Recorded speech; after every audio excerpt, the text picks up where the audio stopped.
Taking care of the house and kids was always considered the wife's responsibility, right? So making your husband do these tasks would mean you're not doing your job properly as a wife. My mother-in-law couldn't accept the idea of her son doing any housework or childcare. She believed that since he provided for the family, I should handle everything at home without complaining. I felt helpless in the face of her anger. I couldn't even speak up to defend myself. She reminded me that I owed everything I had to my husband and called me ungrateful. She even criticized me for not doing the laundry myself, saying she wasn't a maid. My husband didn't stand up for me, which hurt even more. It felt like both of them were looking down on me. My breaking point came when my mother-in-law hinted that if my husband divorced me, I wouldn't be able to survive on my own with our daughter. I'm Kathy, a 30-year-old office worker. I met Steve in college and we started dating. We decided to get married when we both started working. Soon after, I got pregnant and had our child. Because of my irregular work hours, I changed jobs around the time of the birth. Now I work full-time with fewer overtime hours. After getting married, I realized that Steve often relied on his mother's opinions to make decisions. So I was surprised when he brought her along for important discussions. While we were searching for a new house, I was discussing options with my husband. The living room here is spacious and the shopping area is convenient. What do you think? I asked. But instead of giving his opinion, my husband turned to his mother for her thoughts. Mom, what do you think? He asked. I couldn't help but feel frustrated. The sunlight isn't very good here, and other places might be better, I pointed out. Yeah, I thought the same, my husband agreed. It seemed like his mother's opinion always came first. Eventually, we settled on a place that she approved of. I didn't mind it, but I couldn't shake off the feeling of dissatisfaction. Even when it came to buying furniture or appliances, his mother would tag along. Hey, I think your mom is busy. Why don't we go just the two of us next time? I suggested, hoping to have some alone time with my husband, but he insisted that his mom's opinion was important. Subtly hinting that I wanted to make decisions just with my husband didn't work. Occasionally, during weekdays, my husband would skip dinner at home and go to his mother's house to eat.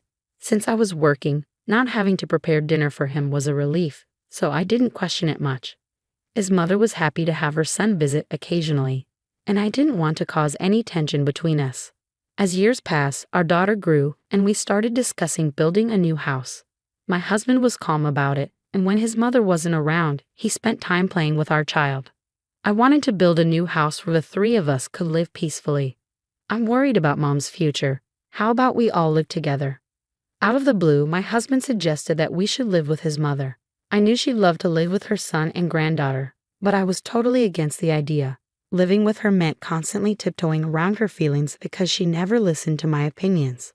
To her, her son was everything, and I felt like I was just in the way. If we lived together, I'd have to see her every day, and I wanted to avoid that at all costs.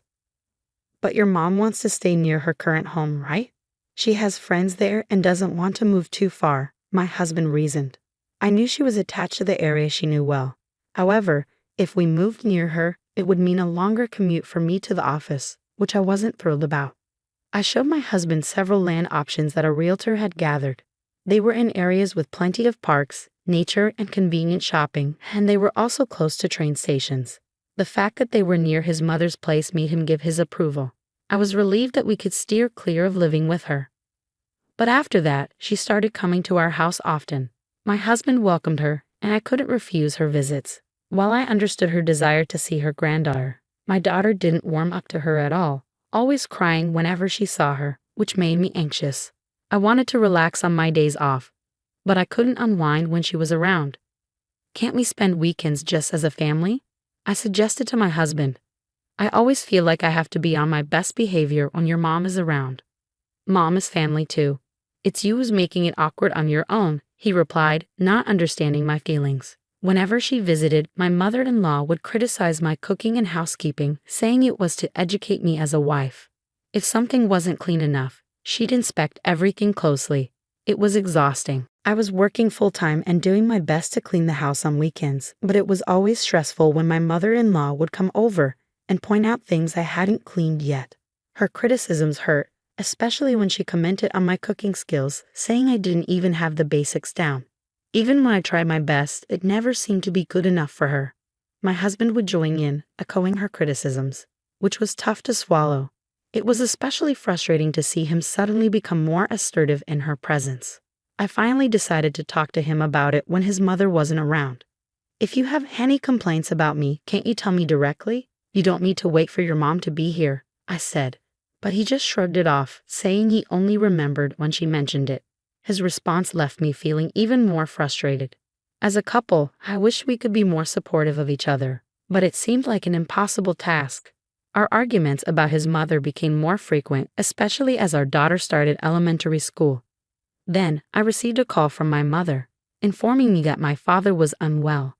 My mother was struggling to care for him alone, so I decided to go back home and help out during breaks from work. During this time, I left our daughter in Steve's care. She was growing more independent and even started helping out around the house. She understood that I was under a lot of stress, and her cooperation was a huge relief. One day, my mother-in-law showed up at our house and started scolding me fiercely. "Steve is doing everything for the child." "What are you thinking?" she exclaimed. I apologized, explaining that my father's health was deteriorating and I needed to be there for him. But she didn't seem to understand, insisting that housework and childcare were solely my responsibilities as a wife. She even suggested that if I cared so much, I should handle those duties first before anything else. It was clear that she didn't share my belief in prioritizing family in times of need. Her fierce demeanor left me speechless. She couldn't accept the idea of her own son doing housework and taking care of the kids. "Who do you think earns the money you live on? Don't forget that you owe it all to Steve. You're really ungrateful," she scolded me harshly, while my husband stood by silently, offering no defense. It wasn't like we solely relied on Steve's salary. I worked too. But my mother-in-law insisted that everything was thanks to him. There were times when I had no choice but to ask Steve for help, especially with tasks like laundry. But even then, he seemed to harbor resentment, especially knowing how angry his mother would get. As I juggled housework, childcare, and caregiving, Steve's treatment of me worsened. I wanted to handle the housework myself whenever possible. But when I truly couldn't manage, I asked him for help. "At least take care of your own things," I pleaded. But he seemed oblivious to my feelings, retorting, "Isn't that what a wife is for? Why should I have to do it?" Despite earning less than him now, Steve acted arrogantly, reminding me that if we divorced, I couldn't live with our daughter. My salary had decreased when I changed jobs, and I had prioritized it to have less overtime because our child was young. Steve started making unreasonable demands, even threatening divorce over trivial matters. "If you really want to focus on caregiving, clean the house spotless every day before you go," he'd say, fully aware that I couldn't manage that with my full-time job. He criticized the meals I prepared, saying the variety was too small, and he refused to eat store-bought ready meals, adding to my exhaustion from cooking elaborate dishes. Since then, I started taking our daughter with me when I visited my parents' house, no longer expecting anything from my demanding husband. I stopped caring much about him and reduced the effort I put into pleasing him. My mother loved my daughter dearly and was always happy when we visited. Emma, my daughter, adored her grandmother and always enjoyed spending time playing with her. "Could you come, but are you pushing yourself too hard? Your face looks tired, and I'm worried." My mother noticed my fatigue right away. "It's okay, Mom. I'm really relieved that you can take care of Emma," I reassured her, feeling guilty for relying so much on her during this time.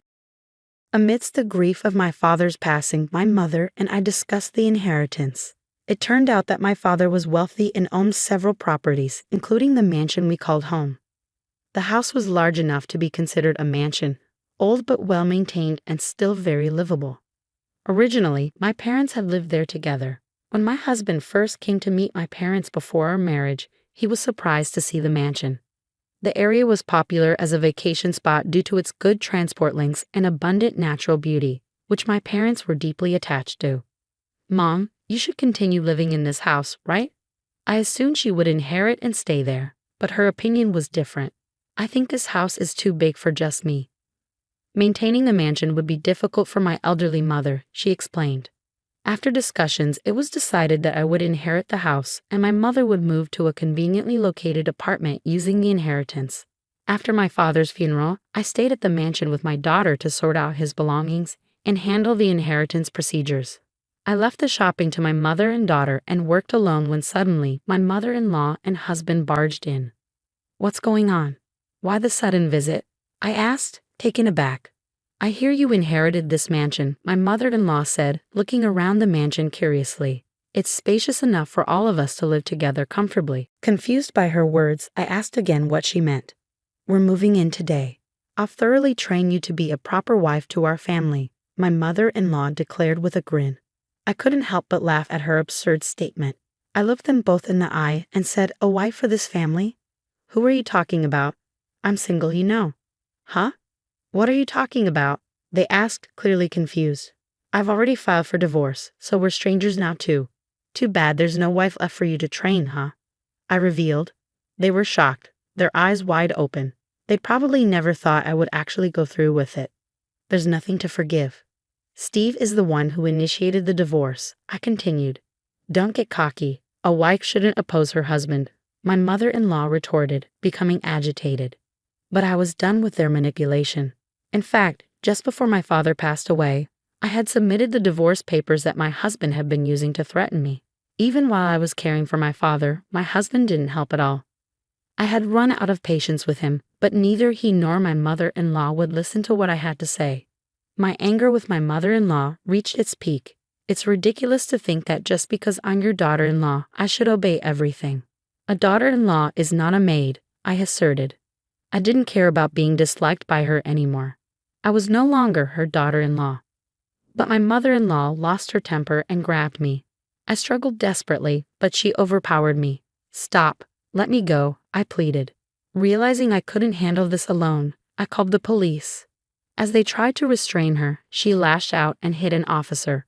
She was taken away to the police station. My husband stood there stunned, unable to comprehend that we were divorced. Later, he came to my workplace, looking disheveled and defeated. He had fallen into gambling due to stress and financial struggles. Without his mother's support, he was lost. He asked me to reduce the child support, citing financial difficulties, but I refused, reminding him that we had agreed upon the amount together. "You said you wanted to do everything you could as a father," I reminded him. He clicked his tongue unhappily, realizing the situation had changed. My ex-husband's attempt to reduce the child support disappointed me. From my point of view, if he hadn't gambled, he could afford to pay child support, I thought. It was disappointing to see his lack of responsibility as a father. "It must be tough on just your salary," he said, suggesting we try again. But the idea of remarrying just because of financial struggles irritated me. "Who would remarry you? I'm absolutely done with mama's boys," I replied firmly. "What did you say?" He reacted violently, showing no awareness of being a mama's boy. "You can't decide anything without your mom, can you? The house, furniture, appliances. You consulted her about everything," I pointed out. Despite his objections, I had more to say. "I know you even went shopping with your mom to pick out your clothes. That's what people call a mama's boy," I added, hitting a nerve. He seemed visibly frustrated. "You always mocked me for my low salary, but I won't let you say that anymore," I asserted. Surprised, he refused to believe that I earned more than him now. After changing jobs, I was appreciated for my diligent work and managed to get promoted. "Now I earn more than you do," I informed him confidently. Faced with my response, he fell silent. Moreover, I had inherited some assets, so I was living comfortably without him. Now I don't have to be forced to do household chores, and I no longer have to deal with a nagging mother-in-law, which is very comfortable, I added. He then suggested sharing the mansion and other properties I inherited. "Sorry, but you have no rights to them," I explained. "It's all your fault for filing for divorce on your own," he blamed me. "If you did nothing wrong, we wouldn't be divorced," I countered. I reminded him of his lack of support when I was caring for my father. "That's because you didn't manage the household chores properly," he argued. Realizing he had no intention of supporting me as a spouse, my love for him cooled. "It's unreasonable for me to work the same hours and still be the only one handling housework and childcare," I argued. But he insisted.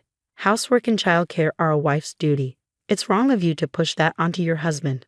No matter how much I explained, his mindset wouldn't change. It seemed like the influence of his mother from his childhood still lingered. My ex-husband, who caused a scene at my workplace, was escorted away by security. Later on, both he and his mother found themselves in a tough financial situation, and had to sell their family home.